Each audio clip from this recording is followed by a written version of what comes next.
de la rédaction vous est proposé par Algérie Télécom. Algérie Télécom, le bon choix. Souleymane Hachmi, bonjour. Bonjour. Vous recevez ce matin le directeur général de l'entreprise nationale de promotion immobilière, M. Ammar Guellati. Monsieur Ammar Guellati, bonjour. Bonjour. Alors, la formule LPP, logement promotionnel public, destinée aux acquéreurs dont les revenus dépassent les 108 000 dinars. Cette formule suscite un grand engouement. 46 000 dépôts de dossiers, retrait de 60 000 formulaires de souscription. Alors, pour les ordres de versement, vous avez lancé l'opération le 15 février dernier. Donc, la machine est enclenchée. Tout est clair et clarifié pour vous pour être au rendez-vous des délais de livraison de 2016, Monsieur Guellati. D'abord, le logement promotionnel public est un segment du logement promotionnel. Il est destiné aux acquéreurs dont le revenu cumulé varie entre 108 000 dinars et 216 000 dinars. Les souscripteurs ne doivent pas avoir possédé un logement à usage, donc un logement, un lot de terrain destiné à l'habitation, ou avoir bénéficié d'une aide financière pour la construction ou la réhabilitation d'un logement.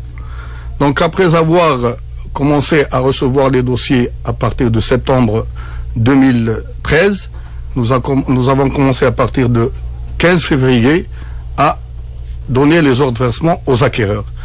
Nous avons 46 000 dossiers déposés jusqu'à aujourd'hui. Tous les 46 000 dossiers ont été traités et 38 000 dossiers ont été acceptés et 8 000 dossiers ont été rejetés pour différentes raisons.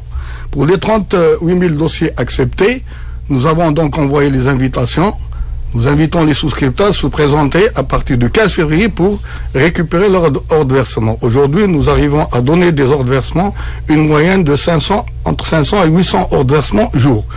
Pour les dossiers qui ont été rejetés, nous avons donc invité donc à faire un recours, les souscripteurs à faire un recours dans un délai d'un mois, et le recours, on commencera l'examen du recours à partir du mois de mai 2014. Mais justement, par rapport à toutes ces dispositions qui ont été prises aujourd'hui, la machine est enclenchée, mais est-ce que vous serez dans les délais pour la livraison 2016?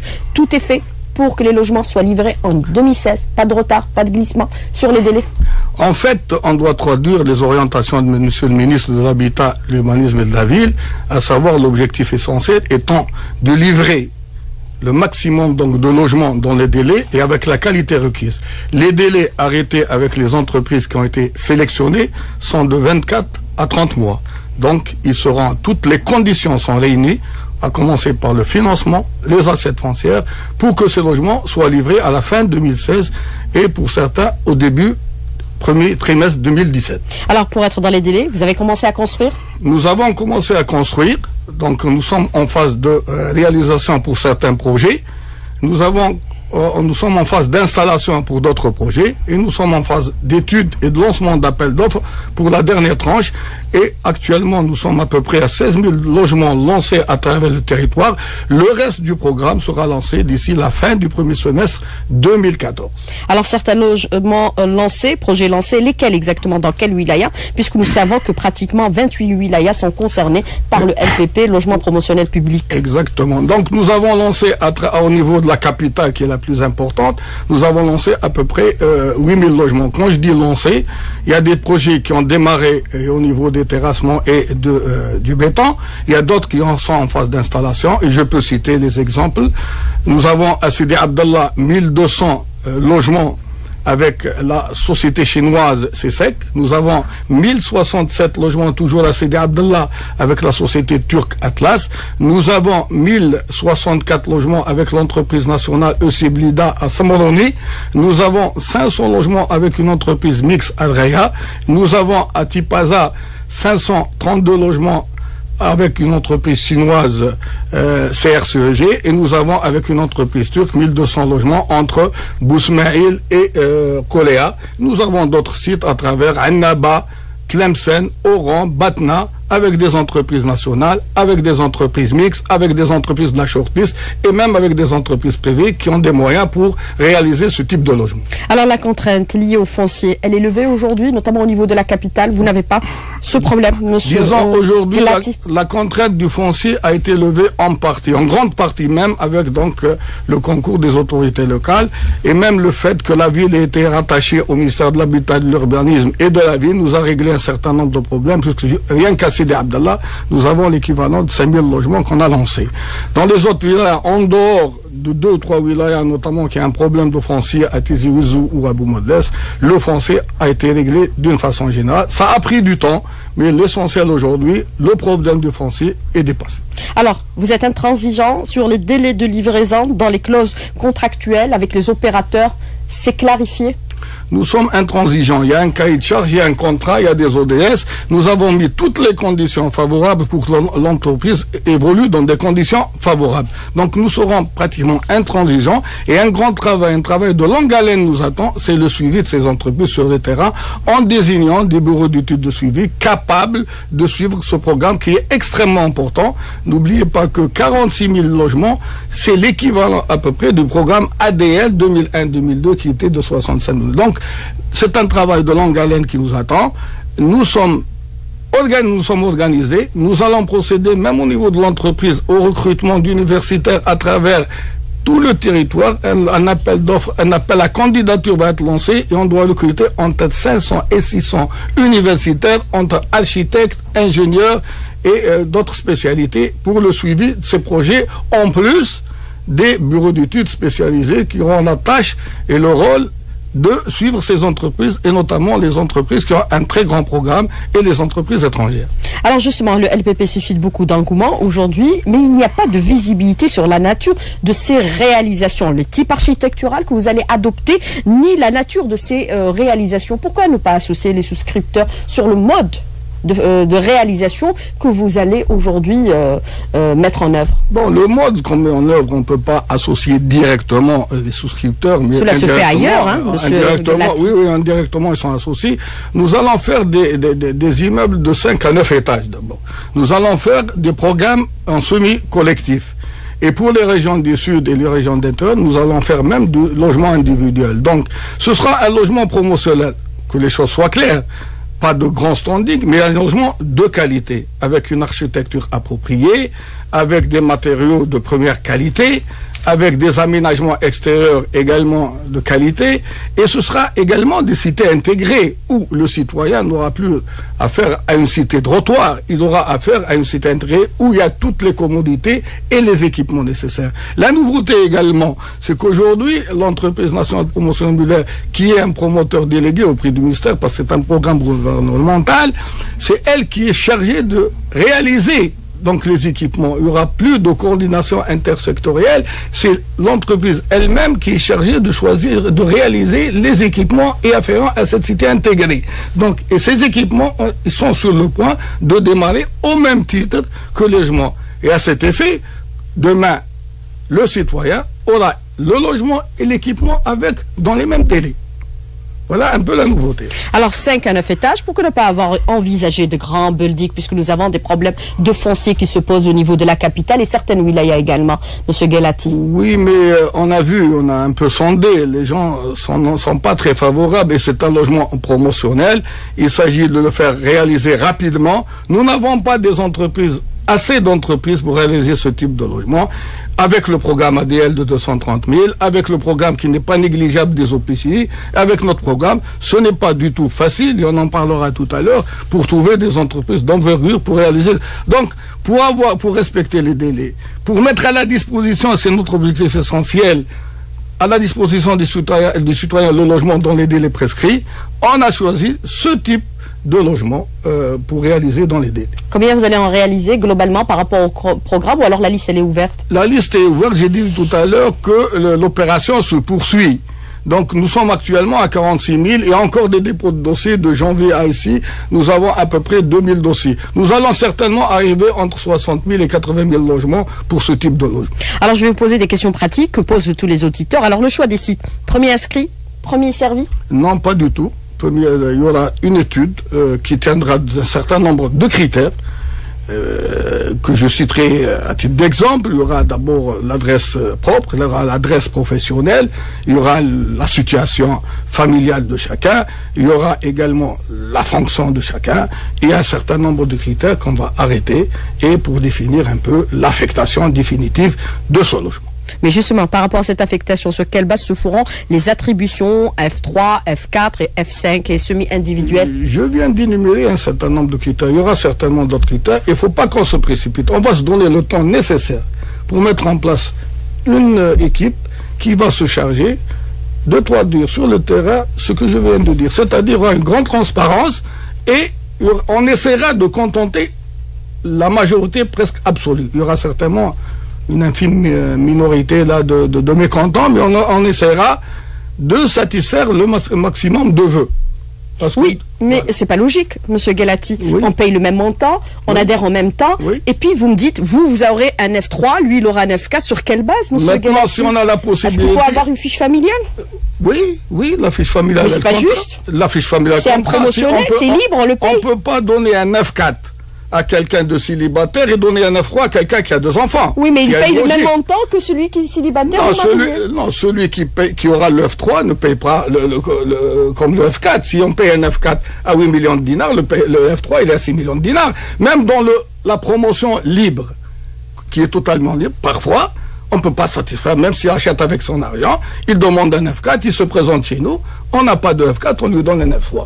Alors, dans le logement public promotionnel, il ne paye pas de la même façon. Quelqu'un qui paye un F3, ce n'est pas le même montant que le F4.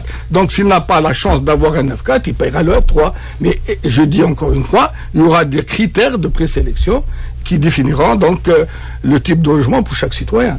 Alors, M. Ammar Guelati, beaucoup de questions pour la deuxième partie. On revient dans 2 petites minutes. À tout de suite.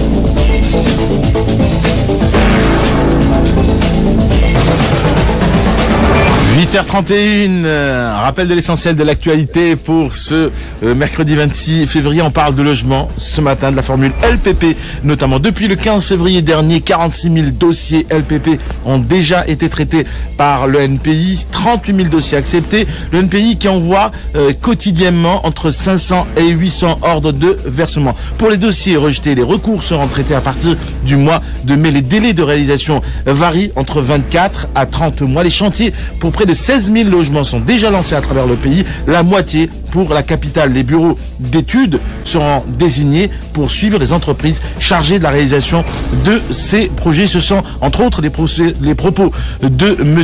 Ammar Guelati, président directeur général de l'ENPI. Deuxième partie de l'entretien dans quelques instants. Le Premier ministre Ahmed Sellal effectue aujourd'hui une visite de travail et d'inspection dans la wilaya de Boumerdès. Au menu plusieurs projets, notamment dans le secteur de l'habitat, et aussi une inspection, un avancement des travaux pour la nouvelle centrale électrique de Cap Janet, opérationnelle à l'horizon 2016. L'éducation et les sujets des épreuves du baccalauréat qui ne porteront que sur les cours effectivement dispensés durant l'année scolaire. Affirmation du ministre de l'Éducation qui confirme par ailleurs que les dates des examens seront maintenues.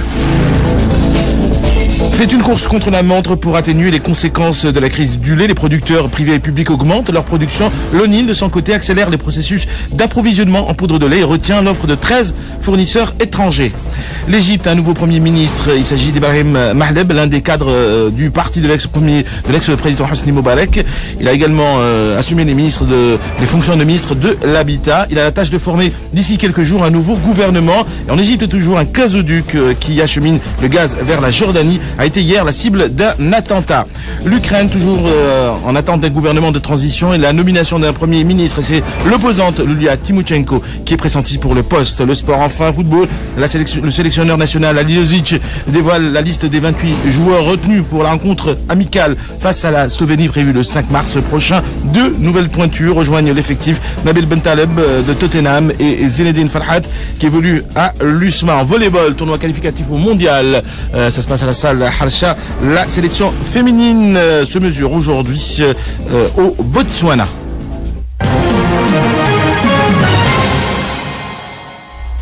Souley Hachmi, je rappelle face à vous ce matin le président directeur général de l'ENPI, M. Ammar Guellati.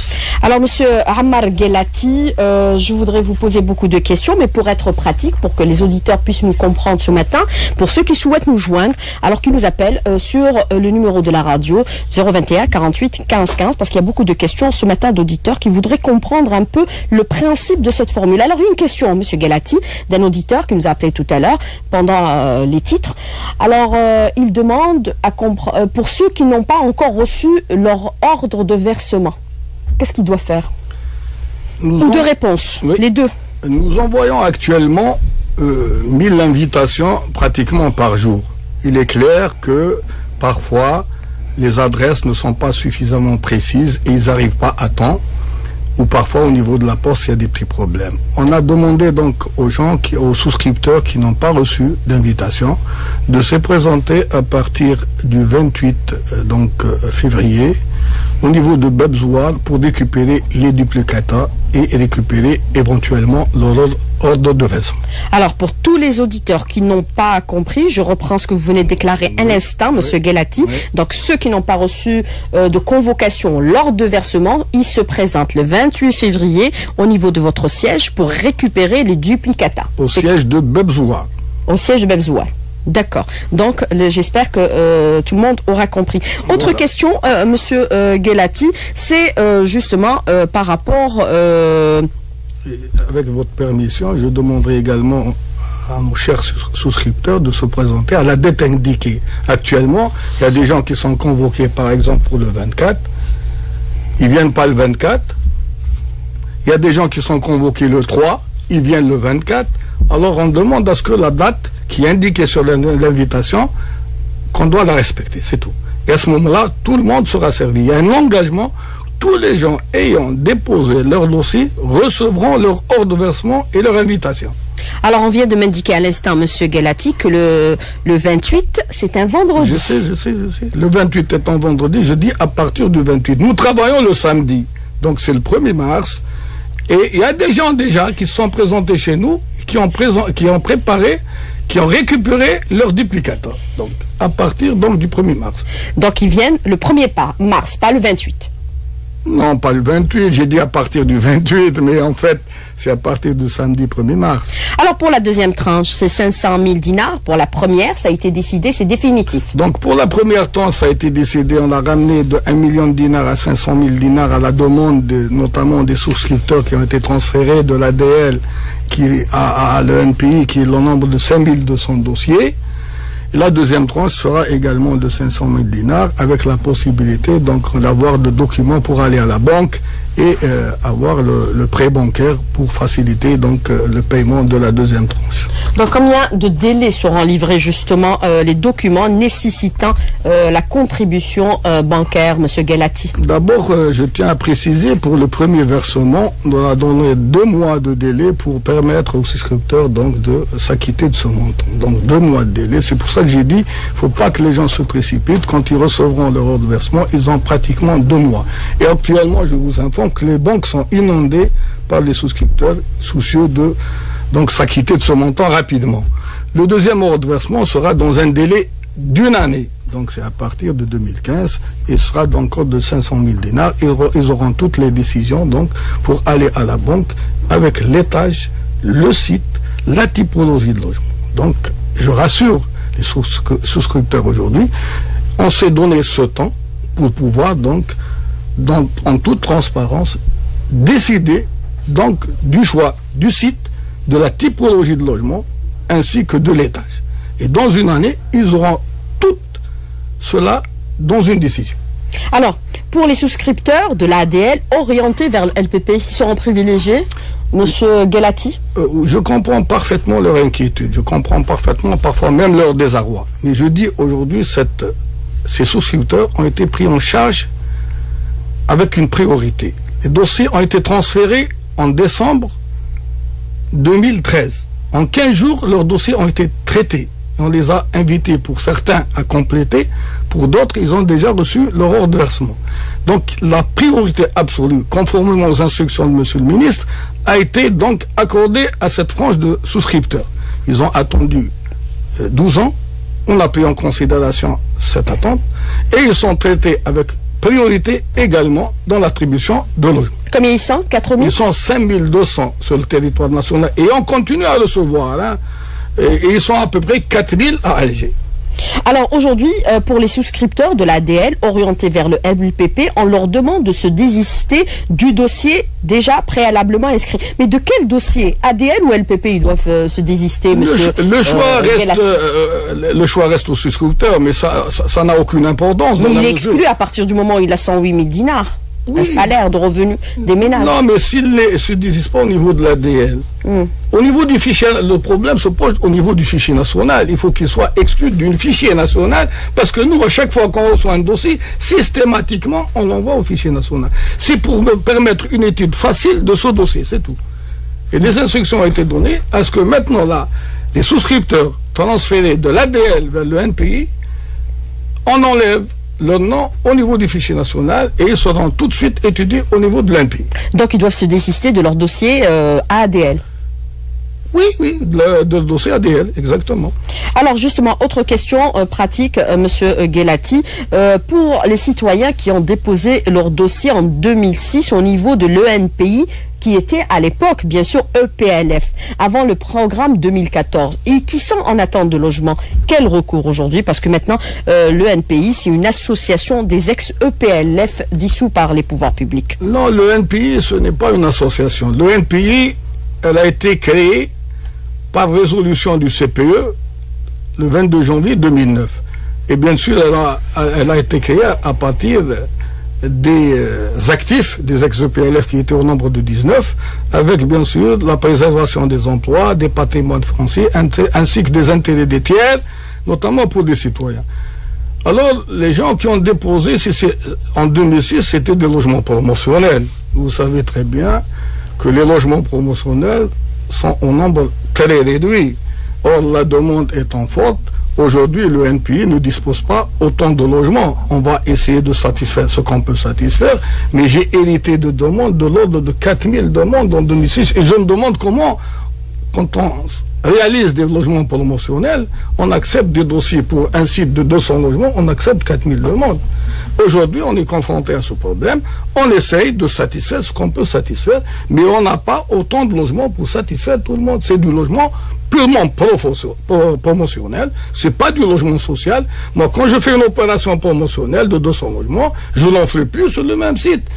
Donc, ce n'est pas du social où les gens s'inscrivent et après attendent. Moi, s'ils ne trouvent pas au niveau de l'ENPI, moi, je dis que je ne peux rien faire. Et aujourd'hui, on ne peut satisfaire qu'à hauteur du logement promotionnel dont on dispose. Et je prends l'exemple de Babzoua, les gens qui ont fait des demandes de 2004 ou 2006. J'ai à peine 150 logements pour 4000 demandes. Et comment vous allez faire pour les autres? Vous allez leur dire, vous avez attendu depuis 2006, merci, on ne peut rien pour vous. Pour un logement promotionnel, on n'attend pas. Si on ne trouve pas chez l'NPI, on va ailleurs. Attention, on se trompe justement en disant, on attend pour le logement social. Mais pour le logement professionnel, on n'attend pas. Si je ne trouve pas chez l'ENPI, je le dis aujourd'hui, ne peut pas satisfaire cette demande en logement promotionnel libre. Donc, je ne peux satisfaire qu'à hauteur des logements que je possède. Oui, mais vous avez hérité de 4000 demandes pour les logements promotionnels et vous avez aussi hérité parallèlement le NPI de logements formule LSP. Comment vous allez faire? Vous allez également fabriquer de LSP? Logements, il n'y a pas de problème. J'ai actuellement 4000 logements LSP à travers le territoire et la liste est claire. A été donc analysé au niveau des commissions, et pour le LSP, je n'ai aucun problème. Tous les souscripteurs à cette formule seront satisfaits. Vous héritez des actifs? Je n'ai aucun problème. On a hérité d'actifs. Des EPLF. Des EPLF, voilà. Alors l'affectation, elle se fera en fonction du numéro du dossier au moment du dépôt du dossier, ou en fonction de la date de versement de la première tranche, M. Guelati? Ni l'un ni l'autre. Elle s'effectuera à travers les critères que je venais d'énumérer. Elle s'effectuera à travers les critères qui seront définis très prochainement. Sur des critères objectifs qui tiendra compte de beaucoup de facteurs. Et donc, j'ai dit à nos amis souscripteurs, ça ne sert à rien de se précipiter, les choses vont commencer, le choix va commencer à partir probablement de juin ou juillet. et les critères seront très étudiés, très objectifs, et je pense qu'on arrivera, Inch'Allah, à satisfaire le maximum de vœux. Alors justement, le paiement avec la banque se fera sur le salaire du souscripteur au logement ou également celui du conjoint? Écoutez, je crois que les hommes devraient associer leurs femmes pour le paiement. Il y a beaucoup de souscripteurs, compte tenu du prix de logement, qui sont venus nous voir pour dire qu'on paye totalité, que bon, la relation bénéficiaire-banque regarde la banque et le bénéficiaire. Nous, à notre charge et notre mission, c'est de remettre tous les documents nécessaires aux souscripteurs pour se présenter à la banque. Alors, va-t-on signer un contrat de réservation avant le versement de la première tranche, comme le stipule la loi sur la promotion immobilière, Monsieur Guelati? Vous avez bien fait de traiter, de poser cette question. Le logement promotionnel, le programme est un programme gouvernemental. Ce dispositif, il prévoit des aides indirectes en matière de bonification, donc avec la banque, et en matière d'abattement sur les salaires, et également la prise en charge des VRD primaires et secondaires. Il y a un décret actuellement qui est en cours, qui a été donc transmis. Il y a des groupes de travail qui ont fait du bon travail, et dans les prochaines semaines ou les prochains jours, ce décret verra le jour. Donc ce dispositif, ce sera un dispositif LPP. Il n'y aura pas peut-être de contrat de réservation. Ce dispositif ne marche pas à la loi 1104. Il y aura un dispositif précis dans les prochaines semaines, et il y aura tous les documents, j'ai dit nécessaires, donc pour que le souscripteur puisse les présenter, notamment des décisions d'affectation et éventuellement des contrats selon le dispositif qui soit arrêté dans les prochains jours et les prochaines semaines. Alors, dispositif LPP, est-ce qu'il bénéficiera au même titre que les autres formules de logement de bonification auprès des banques, Monsieur Guelati? Oui, le dispositif prévoit une bonification donc au niveau des banques pour les souscripteurs. À hauteur de combien? À hauteur pour le moment de 3%. Pour le semi-collectif, les villas pratiquement, est-ce que également, puisque dans le dispositif réglementaire au niveau des banques, les villas sont exclues de la bonification, ce qui est le semi-collectif? D'abord, le programme LPP prévoit des logements collectifs et semi-collectifs, et à titre exceptionnel, individuel, notamment pour les régions du Sud et les régions intérieures du pays. Il sera du semi-collectif, ce ne sera pas des villas, notamment dans les grandes agglomérations.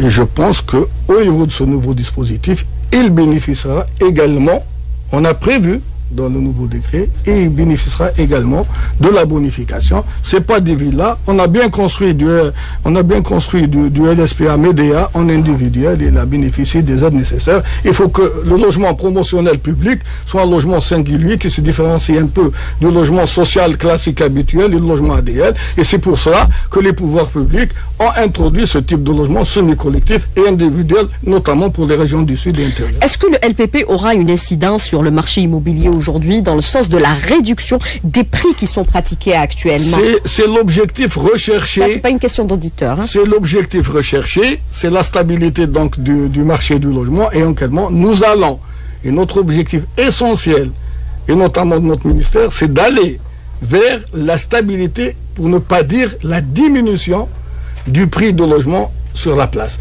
À ce titre, nous devons mettre le maximum de logements. Nous devons mettre le maximum de logements à la disposition des citoyens pour que ce prix soit stabilisé ou diminué. On constate aujourd'hui, dans ce domaine, que les prix sont vraiment des prix extrêmement élevés. Alors, justement, extrêmement élevé, est-ce que ça va aussi réduire, par exemple, les prix pratiqués par certains promoteurs privés également? Oui, mais est-ce qu'il y aura cette incidence, puisque nous savons aujourd'hui que vous avez plafonné le montant à 8 millions de dinars? Malheureusement, nous ne sommes pas les seuls acteurs dans la promotion immobilière, mais notre but demeure le même, c'est de faire diminuer le prix du logement, et donc appeler ces gens-là à faire diminuer leur logement par la loi de l'offre et de la demande. Alors, autre question, Monsieur Guelati, oui. Vous avez déclaré qu'il y aura des critères d'attribution sur les sites de logement, par rapport aux sites de logement, par rapport aussi également au volume, c'est-à-dire à l'importance du logement, F3, F4, F5. Pour le promotionnel, pourquoi ne pas avoir supprimé carrément le F3, Monsieur Guelati? Il y a une demande du F3. Nous avons beaucoup de souscripteurs qui demandent, notamment. Ils vont vers le LSP, il n'y a que de F3. Notamment les gens qui sont sont célibataires, qui ont des revenus 108 000 dinars, juste la limite, donc ils peuvent payer un logement à 6 millions de dinars. On ne peut pas effacer cette tranche. Et le programme, il est en 25% uniquement en F3, 25% en F5, et la majorité qui est 50%. On sait que la demande est forte au niveau du F4. Nous avons prévu 50% de F4, même si dans notre programme, concrètement et sur le terrain, parfois on a tendance à augmenter les F4, c'est pas 50%, on va jusqu'à 60 et 65%. Donc, en termes clairs, le F5 coûtera 8 millions de dinars. Les autres non, moins. le F4 coûtera 8 millions de dinars. Le F5 coûtera 9 000 dinars. C'est un F5 de 125 mètres carrés. Et pour le F4 ? Le F4, c'est un logement de 100 mètres carrés, il coûtera 8 millions de dinars. Et le F3, le F3 du LPP est 80 mètres carrés, parce que c'est l'équivalent d'un F4 ailleurs, il coûtera 6 millions de dinars. Alors, par rapport à aux Algériens résidant à l'étranger ou travaillant dans des chancelleries, est-ce qu'ils peuvent bénéficier de logements LPP? Pour le moment, non, mais je pense qu'il y a une formule qui est en cours d'élaboration au niveau du ministère qui va répondre un peu à la préoccupation de cette frange de citoyens. Est-ce qu'on peut considérer que vous faites un bénéfice de l'équivalent de 30 000 dinars de bénéfice par mètre carré? C'est pas trop? Dans ce programme, on peut même pas parler de bénéfice. On parle beaucoup plus d'équilibre. On s'est tracé comme objectif de ne pas faire de bénéfice sur ce programme. Puisque les pouvoirs publics ont aidé l'entreprise à travers l'abattement du foncier. Nous avons le financement bancaire, même si on le paye un peu cher à 6%, mais on a choisi la variante la plus avantageuse pour les citoyens, éviter de prendre, en dehors des charges de fonctionnement, de prendre un bénéfice sur le citoyen. Votre priorité, régler la crise du logement en Algérie? C'est la seule priorité pour nous actuellement. Est-ce que ça va régler la crise du logement graduellement, Monsieur Guelati? On va régler graduellement cette crise. Alors vous avez fait beaucoup de promesses, Monsieur Guelati, ce matin. Vous êtes très confiant et très rassurant également. Est-ce que tout ce que vous avez dit, vous y engagez? On s'engage. Pour le respecter, on s'engage avec toute l'équipe, bien sûr, de l'entreprise, à respecter tout ce qu'on vient de dire. Et un gros travail nous attend sur le terrain. Eh bien, rendez-vous en 2016. Monsieur Ammar Guelati, merci d'avoir été l'invité de la rédaction ce matin. Et je vous assure que derrière la vitrine, il y a beaucoup d'auditeurs qui vous attendent également des travailleurs de la radio, qui ont tous souscrit au LPP. C'est moi qui vous remercie. Merci beaucoup, monsieur. Merci beaucoup. Au revoir, monsieur Guelati. L'invité de la rédaction vous a été proposé par Algérie Télécom. Algérie Télécom, le bon choix.